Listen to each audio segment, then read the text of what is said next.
I do believe empowering people with ESOPs, aligning them with the vision of the company, aligning them with the goals, and ensuring that ESOPs are not charity.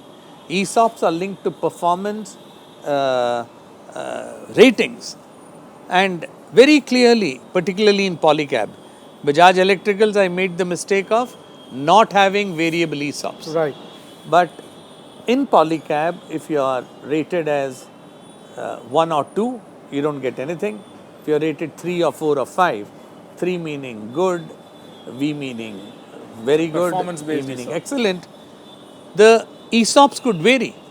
At excellent, you could get 10,000 shares. At very good, you could get 6,000 shares. And at good, you could get 3,000 shares. So the incentive to perform and drive value for the organization was very strong.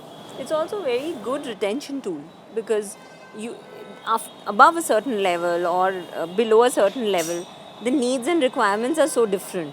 So if you marry the person to the employee to the growth of the firm, the motivation, the tie-up, the commitment becomes very different. And I'm getting wealth out of what I'm doing.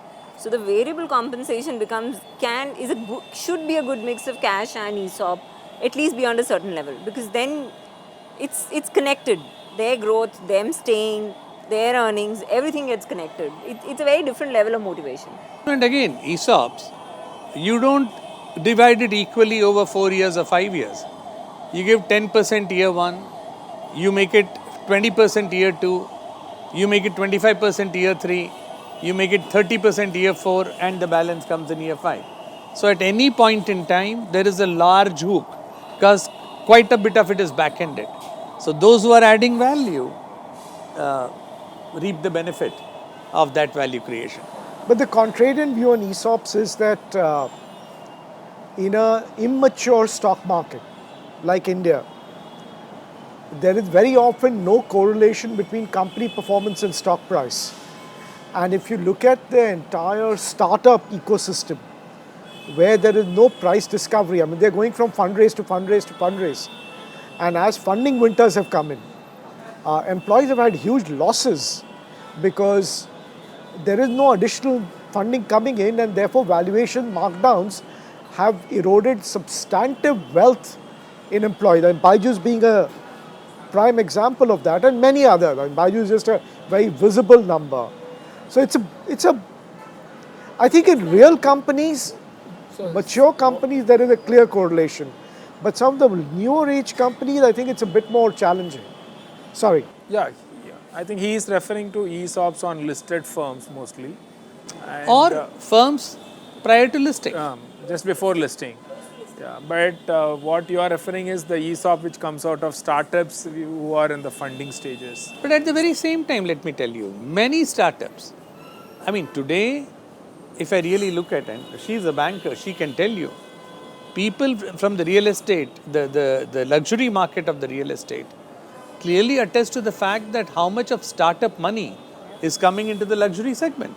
So people have made money. While there can be some companies with some governance issues or companies that were overhyped, and there can be issues, but if your core business is good, I think even there, at the end of the day, why would someone leave the Tata Group or leave a secure bank or a consulting firm and get into startups?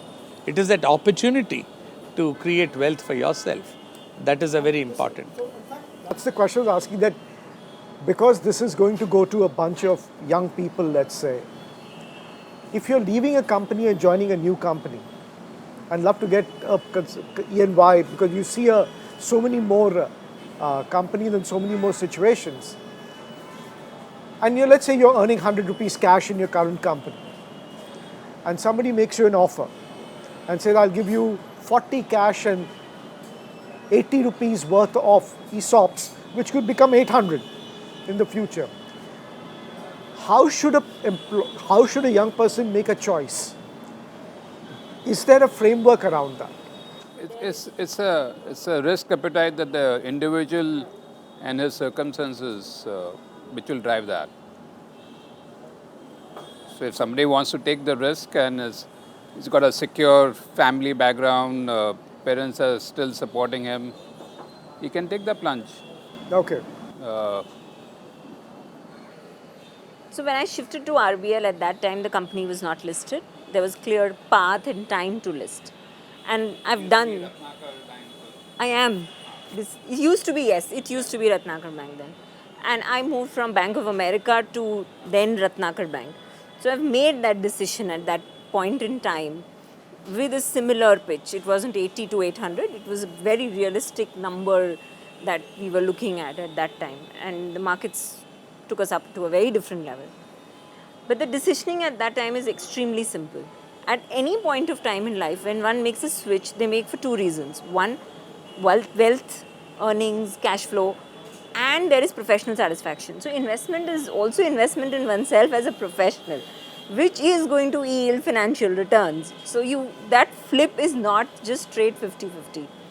But whenever one switches jobs, pure jobs, I'm not even talking switching careers or switching from, let's say, doing a job to starting something of their own, you need a baseline. And once that cash portion of the salary takes care of that baseline, everything else, depending on what your medium-term goals are, can be about the ESOP negotiation, can be about the valuation, can be about deployment in investments. That's my philosophy. For the early years of my life, I was paying off student loans. My husband was a firm believer in pehle ghar hona chahiye. So it's the only leverage we did, makan, as you said. I come from a Calcutta Marwadi background, so for me, leverage is, I figured, never. So I was like anathema to leverage. I could make out from the gold that you said you've been accumulating over the years. I'm just trying to imagine, where do you keep all this gold? We should have a separate conversation. Unrecorded conversation. So I was, and I was. Poor man. Huh? I'm a poor man. I heard that you have a gold mine. I said I'm a poor man. I'm also adding that. He's only mining crypto. The 10 gram for me is a big money, right? So yeah. So wealth has been about what's happening. You take care of basics. You take care of your long-term goals. You have a retirement age and number in mind, and you have this constantly moving goal depending on where inflation and cost of education and medical is going. That's the key driver. So that number on that Excel sheet and that date on that Excel sheet keeps shifting depending on the rate of inflation and conversion. But you get the basics right, and while yes, commercially, real estate, living in that house may be a dead investment, it's a massive investment in sense. No, There's a sense of security. In mental peace. You try switching houses and you see the shifting of houses is such a big chore in my head. I've done it 3 times. I'm like, I don't want to do it. So just for that reason, I repeat, investments is as much about money as what it's going to do for your mind and your body. So you get the basics out. If leverage works, great, do it. If it gives you stress, don't do it. And leverage works to the extent, like people borrow and buy their ESOPs, right? So we have to be mindful of what it means for them, where that company goes bust and what it means. So I would take leverage with a pinch of salt. In the early days, yes, it makes sense. Leverage, investments, tying down to building commercial wealth keeps you in check. It kept my expenses in check. I did not ever spend beyond my means because I knew I had to pay off a home loan. I knew I wanted to save. And I knew that I had borrowed to buy my ESOPs, for instance. So everything stays in check. It's a nice balance. But beyond that, I personally didn't like leverage. I don't like leverage. But at the same time, in the business of banking, having seen businesses at rock bottom, at their worst, with all the frills stripped away, it has been extremely, despite everybody saying equities works, especially India, I have never been able to pick a direct stock. Every single stock I pick up, I'm going to first think about the 3 things which I don't like about that company or that business or that valuation or the management or the family or the promoters or the accountants or the statutory auditors. But I just cannot pick up a specific Buy gold, stock. buy gold. Buy gold, Buy yes. gold. So for me, it's... No. So if I may...